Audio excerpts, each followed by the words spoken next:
Hi, I'm Matt Johnson from The, and you're watching Music News. Subscribe here.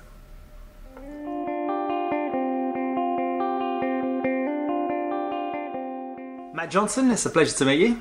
Good to meet you. Hyena is released tomorrow. You wrote the soundtrack. It's already been critically well received, already winning awards, the film. Do you get any nerves pre-UK launch? No, not anymore. When you get to my age, and when I started out I did, but I don't really mind anymore. I obviously want people to like things, but I'm already thinking about the next project. Yeah, no, absolutely, I guess. When you approach this project, is the place you draw inspiration from very different to sort of previous to the songwriting processes? Yeah, I mean, this is the third volume in the Cineola series now, and there are also several other volumes that have been recorded, haven't been released yet. But the process with these soundtracks, I'm actually composing and performing everything myself. I've even playing all the instruments myself. I don't have any guest musicians. But the collaboration is with the filmmaker rather than with other musicians or singers or songwriters. And so the process is different because I work very closely with the directors that I work with. They'll come into my studio and I'll see the scripts at the very start of the inception of the project, and they'll give me footage as it's going along. So it's a different process than working purely within music, because obviously the music has to work with the images as well. Yeah, yeah. Rather than with a regular song-based album, it's much more internal. I'm just expressing my own sort of inner thoughts and feelings as well as observations about the world. But this has to work in tandem, and I have to try different ideas out while looking at the images. But I think it still sounds like one of my records. It just doesn't have singing on it. Yeah, no, it's true. So the process started at the script level, it wasn't just sort of compiled once you've had the footage. No, but it's quite unusual because, as you may be aware, the director of Hyena is my brother, Gerard, and I work a lot of the time with very close friends, family members, and I have tried Hollywood stuff, but I didn't really enjoy it, to be honest, because I think in a lot of the Hollywood situations, the composers are really treated towards the bottom of the chain. You know, the common complaint you hear from soundtrack composers, that they're told by the producers, we need it yesterday, and the budget's all gone. Because whereas the directors themselves realise how important the music is and the score is. And so with it being my brother, I've been very, this is the second feature film we've worked on together, but he's obviously telling me about his ideas as he's working on them. This has been about 5 years, possibly even longer actually, from the initial conception that he had to actually bringing it to fruition, bringing it to the screen. So throughout that process, I've been privy to all the notes that he's been making and the inspiration, and the fact that we share similar aesthetics in terms of cinema and music anyway means that it's quite an easy process when we're working together.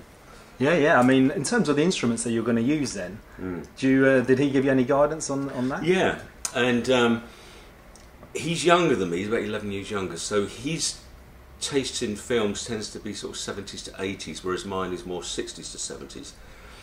And he's a big fan of soundtracks such as John Carpenter's work. Oh, right. Tangerine Dream and Popol Vuh, who scored music was used for the Werner Herzog film Aguirre, Wrath of Gardan, the sort of soundtracks that Tarkovsky would use. So he has a particular sort of taste. It's stuff that I like as well, but he came to me and said, look, for this soundtrack, this is really what I've got in mind. And I said, okay, put together some playlists for me and see where you're coming from, and I'll think about it. Obviously then I take it all on board and consider how I can approach it. And for this soundtrack it meant that I had to visit some of my old storage containers and get some of my old equipment out. The equipment I hadn't used for years, like Roland SH-101 synthesizers, mini Moogs, old foot pedals, spring reverbs. As I got all that stuff out of storage, got it serviced, because a lot of it was very rusty actually. And he would come over and I would get together what I would call a sound palette. I would say, okay, this is where I think would work, and we would knock ideas about together. And what I like to do as well with the soundtracks, or generally these days, is work within, say, a 16-track framework, because there is a problem nowadays, as you're probably aware. Digital technology, as fantastic as it is, I mean, you are able, obviously, to come here now with a small Yeah, digital no, camera. It's incredible. So it's incredibly liberating. There is a downside with filmmaking and recording, actually, is that because the digital medium is so cheap, it means that the amount that you can record and film, people tend to just, when they're making a film, maybe shoot hours and hours and hours, then you can't make a decision. Same thing in the studio. So you've suddenly got 300 tracks on your digital audio workstation, and people that are slightly less experienced would maybe just record and record and record and realise they're really making a big problem for themselves, because you've got to spend months going through it all. So I think if you can be disciplined at the start and say, okay, let's, because paradoxically, by having stricter parameters, it actually unleashes more creativity. It's one of those strange things. So I work within 16 tracks, 8 tracks to 16 tracks. The sounds that I would then choose for the film will be a limited amount. There could be maybe 12 separate sounds, and then different combinations of them throughout the film. So I think that you end up with a soundtrack that's more cohesive than if there was, say, hundreds of tracks and loads of different instruments that didn't necessarily match up anywhere. Absolutely, makes sense. What was your particular favourite moments in there? I think it was getting the old time lag accumulated when I got the idea for that. This is a recording process that was developed by Terry Riley, the old avant-garde systems music composer, and it involves using a couple of tape recorders, and you would have tape loops, and depending on the length of the loop that you want, you move the tape recorders different distances apart. And I hadn't thought. I used to use a lot of tape loops when I was younger. I worked in studios from the age of 15, so I was always playing around with tape. Obviously, since digital, it means we have less access or less use of tape, unfortunately, because it's a lovely medium to work with. And so coming up with that idea that, well, this would actually suit this film, and setting that up, making notes like late at night, working out all these sort of instrumentations, production techniques, and then seeing it come to fruition, that was really exciting for me, to actually get it set up, start working with it, looking at the images and think, oh, this is really going to work well. It's just a sense of satisfaction. Yeah, no, absolutely. But as you said, your brother Gerard directed it and your cousin Peter Ferrandino stars. Yes, yeah. Any family squabbles along the way? No, we get on very well, actually. They're good lads. And I'm very proud of the pair of them, actually, because I remember when they were both little, obviously I've known them all their life, but from a very early age, Peter wanted to act from the age of 4 or 5, wanted to be in front of the camera. Gerard, from 4 or 5, wanted to be behind the camera. And the pair of them are very, very close. They're like brothers themselves, actually. And you listen to their sort of ideas and their conversations and how they would inspire each other through their teen years, and actually watching them now in a position where they're starting to establish themselves, make feature films, is really exciting for me. I'm very proud of both of them because they're both lovely guys. And Peter himself is doing very well. He's just been in a couple of, I think he's in a new Ben Wheatley film that's about to come out, and he was in is it Fields of England? Yes. Yeah. And starred up. He's got a lot of good things going on. He's a very good actor, Peter. Yeah, no, the future looks bright for both, absolutely.